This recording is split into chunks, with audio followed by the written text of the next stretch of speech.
Il ne faut pas se laisser avoir par la beauté de Sydney Sweeney. Bon, en fait, il faut avouer que ce n'est pas le film où elle est le plus à son avantage, car dans le nouveau film de Apple TV+, Echo Valley, elle joue Claire, une jeune toxicomane qui entretient une relation compliquée avec Kate Garrett, sa mère qu'elle use psychologiquement et financièrement à force de la solliciter tout le temps.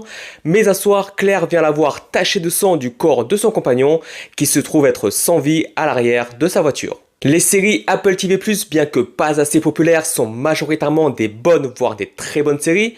Par contre, ils ont rarement de bons films, mais pour une fois, on pourrait dire que ce Echo Valley fait le taf pour un bon petit trieur du dimanche soir. Là, on aurait pu s'attendre à un film social avec une mère désabusée de sa vie en général, qui n'a plus un sou, coincée dans un coin reculé de la Pennsylvanie, avec en prime une fille complètement accro à la drogue. On s'enfonce en fait dans un trieur noir où cette mère jouée par la grande Julianne Moore plonge d'un problème à l'autre comme dans un jeu de poupée russe, prise au piège par l'amour inconditionnel compréhensible qu'elle porte à sa fille toxicomane, qui n'a évidemment plus les mêmes valeurs, comme une espèce de métaphore de la dégradation de cette relation mère-fille bancale dans la toxicité de l'addiction. Même si quelquefois on ne sait pas vraiment où le film veut aller et qu'on dirait qu'il improvise minute après minute, on se laisse embarquer dans cette histoire toujours tendue, plutôt émouvante, avec au final une fin relativement surprenante et satisfaisante, même si peut-être un peu facile. C'est relativement bien filmé dans la catégorie film streaming bien sûr.